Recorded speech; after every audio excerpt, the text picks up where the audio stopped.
Ahora me voy a concentrar un poco, si les parece bien.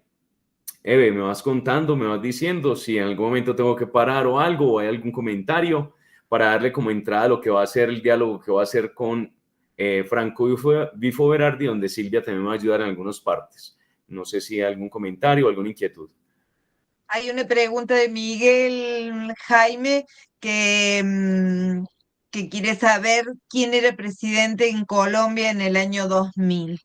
Había hecho un comentario mientras ibas hablando vos sobre el comunista hormonal que ya hemos mencionado en otra oportunidad. Listo. El presidente Andrés Pastrana. Andrés Pastrana es el presidente para ese momento. Es un hombre que también tuvo efectivamente el deseo de hacer efectivamente las políticas de Estados Unidos, complaciente efectivamente con esta parte pues del hemisferio. Un hombre que en ese momento podía tranquilamente hablar inglés y entonces un joven educado incluso en Estados Unidos, en ese sentido, pues con toda la quiesencia y toda la voluntad para acceder a las pretensiones de Estados Unidos. En el 2002 ya viene efectivamente el liderazgo del señor Álvaro Uribe, que va a ser quien durante 8 años va a tratar de erradicar a través de los procesos de militares, haciendo algo que a mí me pareció muy delicado, apreciados colegas, y es Partido Conservador, muy bien. El señor Uribe va a venir en el 2002 a proponer que Colombia se une en contra de las FARC y efectivamente va a ser el periodo donde más se van a capturar y se van a asesinar a guerrilleros de las FARC, pero con una situación, y fue la situación que me parece lamentable porque eso es legítimo y está dentro de la posibilidad de un Estado y de la autonomía de un Estado. No voy a hablar de si es ético o no, si es moral o no. El asunto es que le hizo la propuesta a la sociedad colombiana de que cambiara el asadón por el fusil. Y cuando un presidente le dice a su pueblo, cambiemos el asadón por un fusil, está también convirtiendo esa sociedad en una sociedad sin alimento, en una sociedad donde no se valora el trabajo del agricultor, donde efectivamente el agro queda desplazado por la certidumbre de que es más rentable o es más importante agarrar un fusil. Y eso me parece a mí que desdijo de lo que se necesitaba también en Colombia. Colombia necesitaba efectivamente también atender el agro, ayudarlo, mejorarlo, pero en fin, esta situación llevó a otro asunto. Entonces, hasta ahí pues para la pregunta del maestro Miguel. Muy bien. Entonces voy a centrarme en este momento en la relación que hay entre Bifo Berardi y la propuesta de José Saramago, porque yo creo que la caverna nos trae también, nos dilucida efectivamente unos asuntos o nos denuncia unos asuntos que estos dos hombres para el mismo año van a estar realizando, curiosamente. Franco Bifo Berardi va a publicar este libro que se llama La fábrica de la felicidad, de la infelicidad, perdón, y José Saramago va a estar publicando efectivamente el texto de la caverna. Entonces va a haber como una especie de sincronía o de relación epocal para hablar de unos fenómenos que están atravesando al mundo en ese momento. Entonces, Franco Bifo Berardi, si me ayuda la siguiente diapositiva, nos va a compartir, yo voy a leer dos fragmentos de este texto que yo rescato en el trabajo que me parece que tienen gran cercanía con lo que pasa en la caverna. Los obreros industriales no han desaparecido de la faz de la tierra. La globalización ha ampliado enormemente el ciclo de trabajo industrial, desplazándolo hacia las periferias pobres del planeta y reduciéndolo a condiciones de semiesclavitud. Y es lo que encontramos también en la caverna cuando primero encontramos un Cipriano que cuando va en su camioneta advierte la forma en la que la sociedad ha quedado desplazada. cuando ve los cinturones de miseria o ve las chabolas o ve efectivamente los barrios marginales y que él reconoce muy bien qué es lo que pueden estar haciendo en las vías principales. Unas periferias pobres, unas periferias efectivamente excluidas de la sociedad. Y el asunto de llevar también a la sociedad a una semiesclavitud, es sumamente impresionante ver la forma en la que se trabaja en el centro. Algunos podrán decir, no, es trabajo, pero recordemos que Marcial no descansa por semana y no como 2 días. Todos los demás días es encerrado efectivamente allí, ni siquiera las 48 horas puede tener, son menos de 48 horas y es trabajando fuertemente. Es una situación de esclavitud o semiesclavitud, situaciones que vamos efectivamente a encontrar en la sociedad también contemporánea a través de formas de trabajo que más adelante vamos a ver, como la kafala, entre otras, que demuestran cómo la sociedad hoy deriva en unas formas de deshumanización, de explotación, de aprovechamiento efectivamente de la humanidad sin piedad alguna. Y la siguiente dice así: el trabajador se ve empujado a actuar como su propio guardián y a considerar el trabajo como el ámbito de confirmación principal de su vida. Yo sé que el grupo que nos acompaña acá ha trabajado en algún momento también las resonancias de Byung-Chul Han, y Byung-Chul Han también hace ese señalamiento. Efectivamente, nos convertimos en autoexplotadores, nos convertimos en seres que vigilamos de nuestra propia explotación y estamos atentos efectivamente, incluso ya ni a tener horarios. Hablamos de esa costumbre de 24/7 o de estar siempre atentos o de efectivamente responder a cualquier momento o a cualquier hora. Eso efectivamente demuestra también esta situación. Y finalmente, concebir el trabajo como el ámbito principal de la vida es también algo que vemos en nuestro texto de la caverna, dada la preocupación en la que entran Marta, el mismo Cipriano, y efectivamente cedemos a autoexplotarnos. El maestro, en este caso Franco Berardi, va a hablar de un concepto nuevo, que yo no sé si más tarde enunciaré, pero ya no se habla entonces de proletariado, se va a hablar de cognitariado, porque el asunto acá ya ni siquiera es el hacer, es el pensar, y hay que crear nuevas comprensiones para hacer las cosas, hay que ser más creativos, hay que ser más eficientes, hay que ser más eficaces, y todo eso será producto del ingenio y producto de las nuevas formas de entender el mundo. Y traten de pensar si acaso no es lo que hace Marta cuando dice: papá, ¿y qué tal si nos construimos unas nuevas formas de vender el producto que teníamos antes? Y efectivamente ella empieza a elaborar nuevas comprensiones para atender a esas necesidades del mercado. De alguna manera no puede renunciar a ello, no puede ceder ante esta nueva demanda que Franco Bifo Berardi va a llamar como el cognitariado. Hay que estar autoexplotándose, hay que estar efectivamente creando cosas nuevas, porque de lo contrario uno podría también ser descartado, ser desechable y no contar, tal como ocurre con la lectura de la caverna. Y yo sé que una de las presentaciones, no sé si la puse, creo que no, pero ahorita de pronto la busca nuestra compañera Silvia, donde trato de enmarcar todos esos momentos en los que Cipriano dice que ya no son nada, ya han sido desechos, ya han sido descartados. Así que pasemos a la siguiente presentación o a la siguiente diapositiva. Bien, adelante Silvia, y yo de pronto hago algún comentario con después con este texto. Dirá Bifo que el trabajo, la productividad, la competencia son considerados los valores guía a los que todo debe ser sacrificado.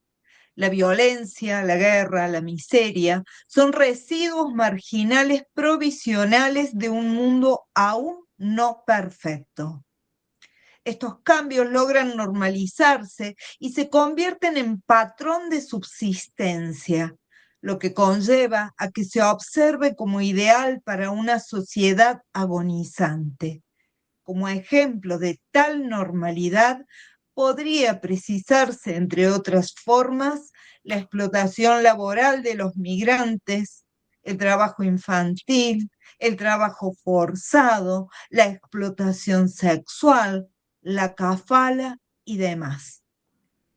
Muchas gracias, Silvia. Miren, yo acá rescato con esa denuncia que también hace Bifo Berardi, es cómo hemos aceptado que la sociedad nos arrincone hacia una situación agonizante, donde efectivamente quien ha podido incorporarse en el mundo de esa hiperproducción, productividad, mercado y demás, subsiste hasta que se convierte en desechable o descartable. Y eso efectivamente lleva a una naturalización incluso de ese descartamiento, de esa selección, que uno podría decir como una especie de selección natural, como el más fuerte prevalece y los demás entonces se van extinguiendo, deben ir desapareciendo. Y es sumamente triste esa situación que le toca vivir efectivamente a Cipriano Algor. Y habría un elemento que hoy recuerdo bien cuando uno estudia a Hobbes, y uno encuentra en el Leviatán, hay uno de los elementos que conllevan a realizar ese pacto social para poder subsistir en sociedad.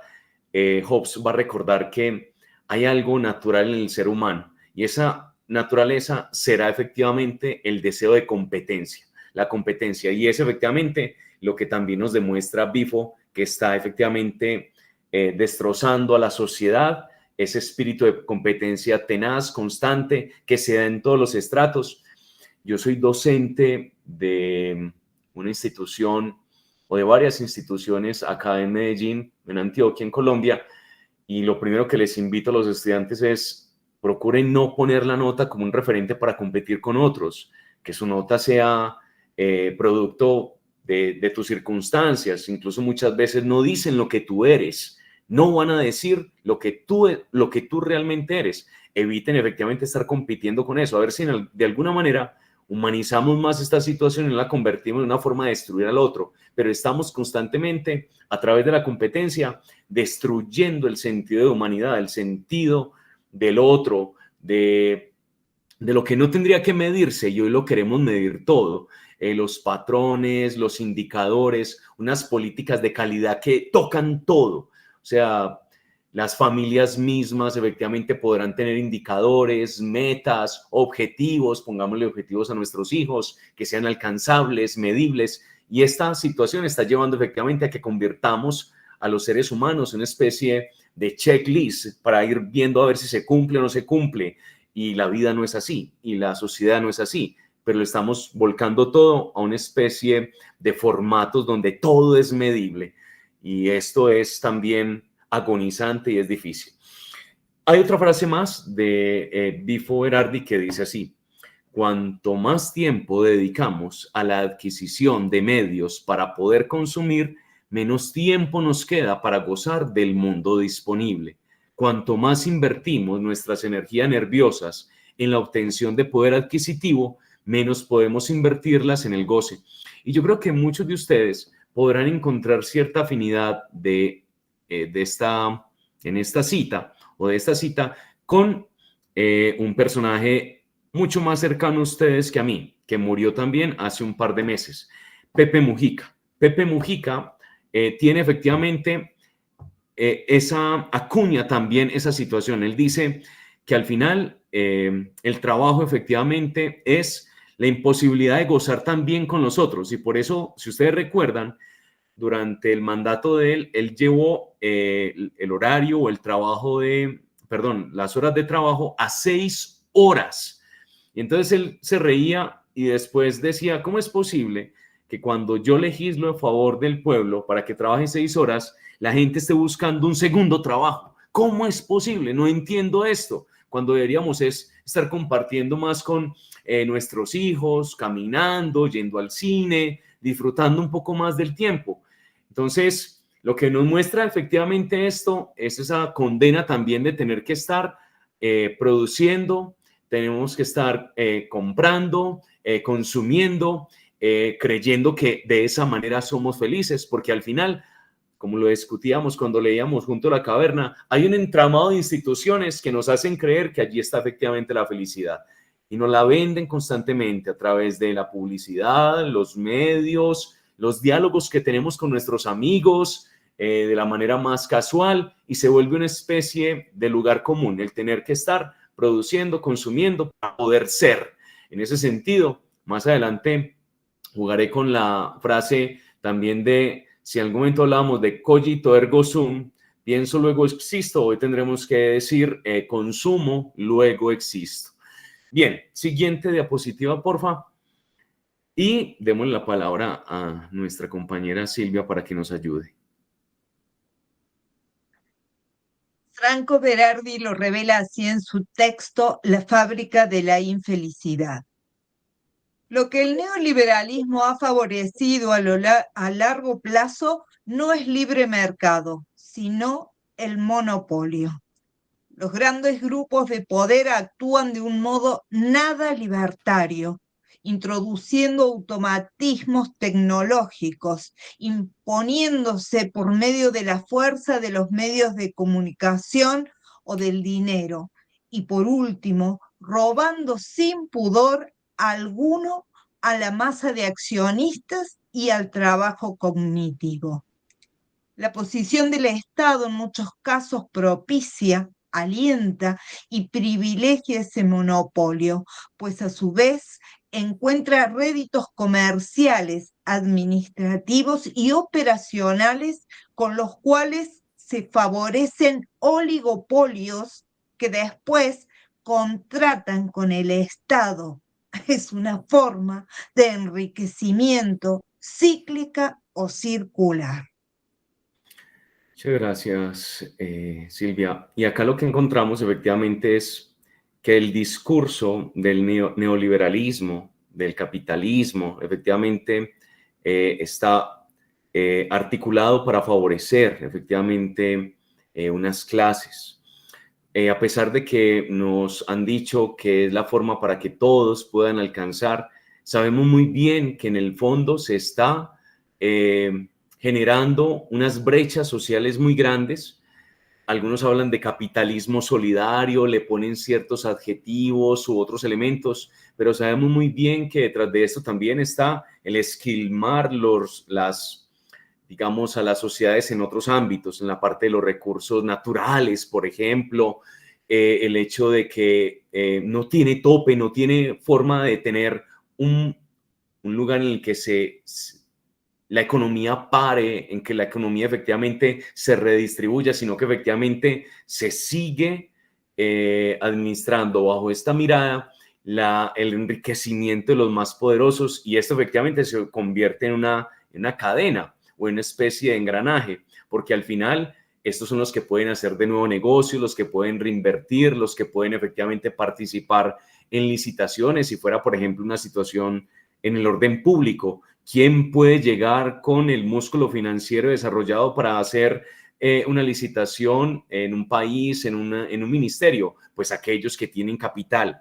y ese capital después será repotenciado por lo que el Estado mismo vaya a inyectar posteriormente o vaya a pagar. Entonces, detrás de esto hay efectivamente una situación que debe ser revisada, que debe ser atendida por todos, pero que no es la panacea, no es efectivamente lo que nos han pintado. Y ahora tampoco es no tener, tampoco efectivamente es la situación de que todos efectivamente se encuentren en una situación de lucha salvaje por los recursos. No, ciertamente no, pero debe revisarse. Si acaso el Estado debe poner talanqueras, debe poner diques, debe poner su atención para que esta riqueza efectivamente tenga unos controles, tenga unas comprensiones y pueda efectivamente distribuirse también la participación, los momentos de, por ejemplo, algunos gremios que sean también subsidiados, que sean apoyados, otros que de pronto tengan menos ventajas, menos gabelas, en fin. Yo creo que, yo que no soy economista, creo que quien tiene un poquito de sensatez podría revisar que la mano se carga, que la situación efectivamente en ocasiones es desfavorable para algunos y que ciertamente esto que llaman libre mercado no es tan libre, y tampoco es cierto que eso de que el mercado se autorregula, tampoco es cierto. No lo podemos tragar porque no se autorregula. La mano invisible, esa figura que nos han enseñado en las clases básicas de economía de que hay una mano invisible que lo regula todo, tampoco es invisible. Esa mano es una mano, voy a jugar con el lenguaje, es una mano peluda que sabe muy bien a dónde lleva efectivamente sus intenciones, qué toca, qué no toca, para efectivamente potenciar o no ciertos sectores y ciertos ámbitos. En ese sentido, y ya para finalizar, y creo que acá me gustaría hacer el tránsito a Eve o a Silvia, si tienen el fragmento donde yo rescato una especie de catarsis que podríamos poner de todas las frases de Cipriano, cuando él le dice a su hija en diferentes momentos, le dice, ya estamos hechos un desastre. Yo acá quiero rescatar fragmento del texto en sus palabras, el de Gómez Aguilera, Fernando Gómez Aguilera, cuando Saramago efectivamente denuncia a través de esos fragmentos el poder que yace detrás de la economía, a través del neoliberalismo, entre otros. Entonces, hemos producido... ok, perfecto, muchas gracias, maestro. Hemos producido una cultura de la devastación basada muchas veces en el engaño y la superioridad de las razas. Traten ustedes acá de pensar, si no es de razas, por lo menos sí de hemisferios, o del norte sobre el sur, o de los imperios sobre otros, o de los países desarrollados sobre los que están en vías de desarrollo, de los dioses y sustentada por la inhumanidad del poder económico. Siempre me ha parecido increíble que una sociedad tan pragmática como la occidental haya deificado cosas abstractas, como ese papel llamado dinero y una cadena de imágenes efímeras. Debemos fortalecer, como tantas veces he dicho, la tribu de la sensibilidad. Saramago en sus palabras, recopilado por Gómez Aguilera. En ese sentido, rescatar la importancia de la sensibilidad es que no es dejar de negociar. Seguramente será importante negociar, pero con situaciones o relaciones paritarias que ayuden a todos, sin sacarle mayor provecho a los negocios, tratando efectivamente de ser cálidos, amables, abiertos a negociar, a construir. Pero la sensibilidad, dado que hemos puesto por encima de todo el dinero, el poder, la economía y demás. Bien, si ustedes, les agradecería a cualquiera de los tres si quiere leer ese fragmento que yo pongo donde aparece todo lo de Cipriano. Mierda de vida. De allí deviene una avalancha de expresiones que minan la existencia del personaje. Por ejemplo, cuando le hacen sentir la inutilidad de su trabajo. Te dicen que lo que has hecho no sirve para nada. Ocurre cuando visita la tumba de su mujer y expresa, también nosotros hemos dejado de ser necesarios. E incluso ocurre cuando inmediatamente se compara con un trasto viejo y quebradizo. Somos una fuente rajada con la que ya no vale la pena perder tiempo poniéndole lañas. La sensación de desarraigo y de aplastamiento ontológico continúa cuando le dice a su hija, a la espera de que el mundo se nos caiga encima. Bajo la premisa del centro de cuantificarlo todo, Cipriano concluye cuál es su valor. Esto es lo que somos para ellos. Cero. Serán más las expresiones lapidarias durante el resto del libro las que evidencien la destrucción moral de Cipriano. Muchas gracias, Silvia. Efectivamente, ese es un fragmentico que también poníamos en el trabajo y que rescató. Muchísimas gracias, Silvia, dentro de las placas que amablemente también construyó para mí. Entonces, ese fragmento creo que da cuenta también de esa dificultad, esa lucha que muestra el maestro José Saramago en ese ejercicio. Y finalmente, yo creo que con esto ya voy cerrando para, no sé si Eve, después rescatamos lo que viene a continuación.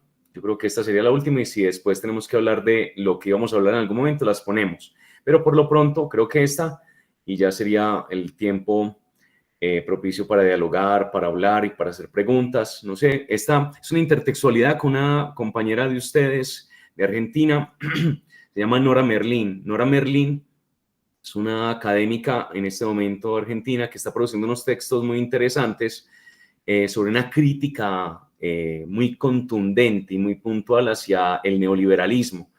Y ella, en un texto que se llama efectivamente La colonización de la subjetividad, advierte que el dispositivo social neoliberal produce una subjetividad uniforme.